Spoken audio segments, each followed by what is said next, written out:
नमस्कार, सभी का स्वागत है। दरभंगा जिला के बहेरी थाना क्षेत्र के निमेठी चौक पर हुए 13 हत्याकांड मामले में एसएसपी जगन्नाथ रेड्डी के आने के बाद 3 लोगों की गिरफ्तारी हो पाई है, जिसमें से सबसे पहले अंगद सिंह, या उसके बाद आपको बता दें कि यहाँ देख सकते हैं मनीष सिंह उर्फ मानिया का। उसके बाद परदेशी की गिरफ्तारी के बाद जो हमने अनिल सिंह के पुत्र का इंटरव्यू दिखाया था, दोनों पक्ष का इंटरव्यू दिखाया, और अब उस इंटरव्यू के बाद मनोज ठाकुर के परिवार ने ये इंटरव्यू दिया है। और मनोज ठाकुर के बेटे यही है मनोज ठाकुर। आपको बता दें, उन्होंने आरोप लगाया है कि महाराजगंज आश्रम में उस वक्त 22 तारीख को हमारा परिवार रुका हुआ था देवघर में, और टिकट भी दिखाया उन्होंने। साथ ही मोबाइल में जो फोटो खींचा गया था, तस्वीर लिया गया था 22 तारीख को, 22 जून 2023 को, वो देवघर का है डिटेल्स। उस मामले में उनके पुत्र ने कहा कि जब हमारे पिताजी देवघर में थे तब वो उस हत्याकांड में कैसे शामिल थे, ये सबसे बड़ा सवाल उन्होंने उठाया है। साथ ही उन्होंने न्यायालय पर भरोसा जताया है, और अब ये पूरा मामला न्यायालय में है।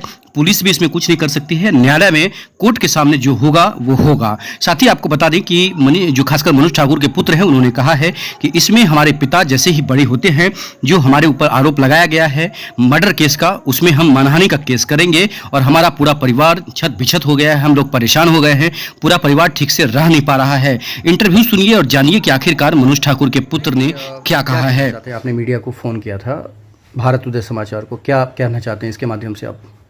मैंने चंदन सिंह का इंटरव्यू सुना था, तो उसमें ये बोला गया था कि मेरे पापा को लेकर कि वो भी यूनिकॉर्न बाइक से थे, जबकि ये सरासर झूठ है। वो यूनिकॉर्न बाइक से नहीं थे, क्योंकि वो उस टाइम बाबा धाम में थे, देवघर में थे, जिसका प्रूफ भी मेरे पास है।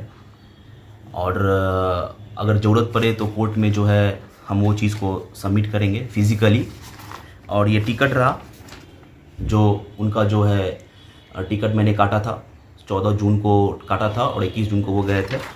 और ये जहाँ वो रुके हुए थे कि उसका है होटल में। और मैं ये बोलना चाहता हूँ कि ये लोग जो सुने सुनाए बात पे जो बोल रहे हैं कि ये लोग यूनिकॉर्न बाइक से थे या ये इस चीज़ से थे, ये बिल्कुल झूठ है। वो नहीं थे उस चीज़ से, जो इसका प्रूफ मैंने आपको अभी दिखा दिया है। और फिज़िकली जो वहाँ पे प्रेजेंट थे, तो उसके साथ भी हम वो चीज़ कोर्ट में सबमिट करेंगे फिज़िकली। और फोटोज़ भी दिखा दे रहा हूँ मैं आपको, जो पापा साथ में बाबा धाम में थे। ये रहा फ़ोटो, आप देख सकते हैं। और मैं डेट और टाइम के साथ वो चीज़ आपको मैं भी दिखा रहा हूँ, डेट और टाइम के साथ। जिस दिन घटना हुआ था उसका डेट और टाइम है, ये भी आप देख सकते हैं। तो ये तो पूरा बेसलेस बात है ना, कि आप कोई भी आपको कुछ बोल दे रहा है और उस चीज़ को लेकर आप जो है सो ये सब फालतू की बातें कर रहे हैं। और आने वाले टाइम में जब पापा निकलेंगे तो हम इन लोगों पे मानहानि का केस करेंगे, क्योंकि झूठा उनको इस केस में फंसाया गया है, झूठा नाम दिया गया है, और हम लोग का परिवार वैसे ही तितर बितर हो गया है। 302 का मुकदमा कोई छोटा चीज़ होता है क्या, जो 302 का मुकदमा में आप किसी को फंसा दीजिएगा? हाँ, मेरे बाबा बूढ़े हैं, मेरा भाई लोग है, मेरी मम्मी है, सब मेरा भाई लोग ठीक से पढ़ नहीं पा रहा है, हम लोग ठीक से जी नहीं पा रहे हैं, और 302 का मुकदमा में फंसा दिया गया है। और झूठा बेसलेस बात जो है सो प्रेस कॉन्फ्रेंस के थ्रू ये लोग बोल रहे हैं, ये तो गलत बात है ना। ये बताएं कि जो इंटरव्यू आपने कल सुना है, खासकर उसमें तो ये बताया जा रहा है कि परदेशी के यूनिकॉर्न बाइक पर मनोज ठाकुर भी बैठा हुआ था और घटनास्थल पर मौजूद था, जबकि परदेशी के परिवार के लोग बता रहे हैं कि वो आरबी मेमोरियल में अपने चाचा को लेकर भर्ती करवाए थे। वहीं आप बता रहे हैं कि आपके पिताजी उस दिन देवघर में थे। तो आखिरकार इल्ज़ाम लगाने के पीछे क्या मंशा हो सकती है? इल्ज़ाम लगाने के पीछे मंशा यही हो सकती है कि हम लोग का घर आमने सामने है, और वो लोग झूठा बेसलेस बात पे नाम दे दिया हम लोगों का। और यूनिकॉर्न बाइक से, एक मिनट, यूनिकॉर्न बाइक से जो ये लोग बात बोल रहे हैं, पापा तो मेरे वहाँ थे ना बाबा धाम में, तो वो यूनिकॉर्न बाइक से कहाँ से वो वहाँ पे चले आएंगे? नहीं, बाइक से चलते हैं पापा कि कार से चलते हैं आपके? नहीं, पापा तो बाइक से भी चलते हैं और कार से भी चलते हैं। लेकिन मेन चीज है कि जिस दिन घटना हुई उस दिन पापा मेरे बाबा धाम में थे, जिसका प्रूफ मेरे पास है। डायरी में भी वो चीज मेंशन है, जो SDR कॉल अवलोकन हुआ है उसमें सीधा शब्दों में लिखा गया है कि वो चीज जब जिस दिन घटना हुई थी, लोकेशन देवघर में था, वो भी चीज लिखा हुआ है। तो बेसलेस बात है ये, कुछ भी किसी के कहने पे कुछ भी बोल देना, ये तो गलत बात है ना।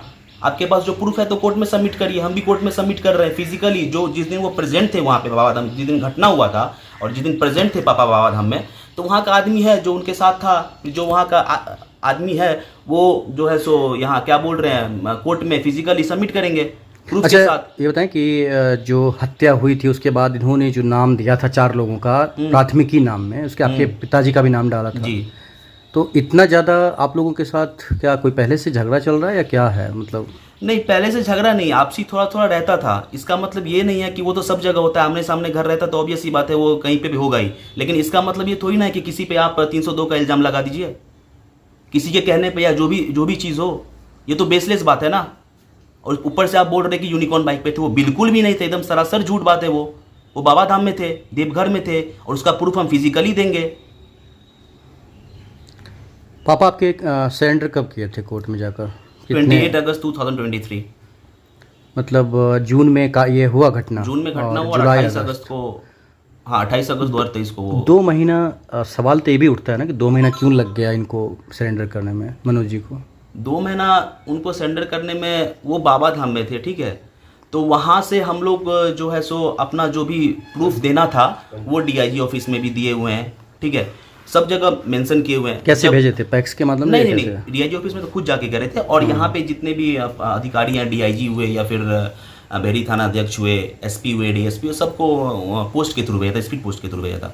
और रहा बात 28 अगस्त को वो किस लिए सरेंडर किए, तो 28 अगस्त को वो इसलिए सरेंडर किए थे कि बीच में जितना भी हम लोग को था, जितना भी मतलब पहले पुलिस का सहायता लिए, सब कुछ किए और सारा कुछ प्रूफ जो है सो हम सब कुछ सबमिट किए पुलिस को, उसमें टाइम लगा। लेकिन जब देखे कि नहीं कुछ हुआ तो फिर हम लोग कोर्ट में पापा सरेंडर कर दिया 28 अगस्त को, क्योंकि उनको न्यायालय पे भरोसा है, तो वहाँ से उनको न्याय मिलेगा, इसलिए वो कोर्ट का शरण लिए हैं। अगर ऐसा रहता तो पापा भागे रहते। इस घटना के बाद कितने बार आपके पास आई पुलिस? खासकर अगर बात करें बहेरी पुलिस की बात करें या दरभंगा पुलिस की बात करें तो 2-3 बार आई थी पुलिस। क्या सब पूछने के लिए? मतलब पूछने के लिए यही आई हुई थी कि घटना क्या हुआ, कैसे हुआ, लेकिन उसके बाद तो कोई हुआ नहीं उसके बाद कुछ। अच्छा, तो आपका यही कहना है कि जो आरोप लगाया जा रहा है वो गलत है? हाँ, पूरा गलत है आरोप, पूरा ही गलत है। सब कुछ प्रूफ आपके पास है, ये मेरे पास है, आप देख सकते हैं, सब कुछ मैंने दिखाया है। और रहा कॉल डिटेल का बात, वहाँ पे हो रहा है, कॉल डिटेंशन का बात हो रहा है, तो कॉल डिटेंशन तो एसडीआर में सीधा सीधा लिखा हुआ है कि मतलब टेक्निकल आधार से भी आपके पापा, टेक्निकल आधार से भी पापा मेरे वहाँ थे, टेक्निकल आधार से भी वहाँ थे, और सब कुछ जो भी है वो डायरी में मेंशन है, वो अपना देख सकते हैं। वो कोर्ट का काम है, पुलिस का काम है, ठीक है। चलिए हम बात करते हैं अब जो हत्या हुई थी, खासकर ट्रिपल हत्याकांड, तो क्या लग रहा है कि ये जो घटना हुआ कितना सही कितना गलत है? घटना तो ऑब्वियस ही बात है बहुत गलत हुआ है। ये तो कोई भी बोलेगा कि घटना गलत हुआ है, कौन बोलेगा कि घटना सही हुआ है? घटना तो गलत ही हुआ है। लेकिन कोई किसी को जो फंसा रहा है, मेरे पापा को जो फंसा रहा है वो झूठा केस में, वो किस लिए फंसा रहा है? हम लोग भी तो 302 के चक्कर में फंस गए ना। मेरा पूरा परिवार तितर बितर हो गया है। क्या नाम है आपका? मेरा नाम बिट्टू ठाकुर हुआ। आप क्या करते हैं? हम पढ़ाई करते हैं और मेरा मुंबई में काम चलता है। मुंबई में जी। तो इस घटना के बाद आप लोग भी मतलब यहाँ? हम लोग रेगुलरली यहाँ रह रहे, कुछ नहीं कर पा रहे हैं। मेरा भाई लोग भी ठीक से पढ़ नहीं पा रहा है। बाबा बूढ़े हैं, उनको भी दिक्कत हो रहा है क्योंकि पापा यहाँ पे नहीं है, अंदर में 8-9 महीने से वो अंदर में है।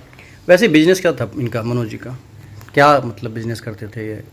पापा का बिजनेस था अपना, प्रॉपर्टी का काम करते थे और अपना जो खेती बाड़ी था वो सब करते थे। खेती बाड़ी मतलब ध्यान देते हैं खेती बाड़ी पर? वही सब काम था।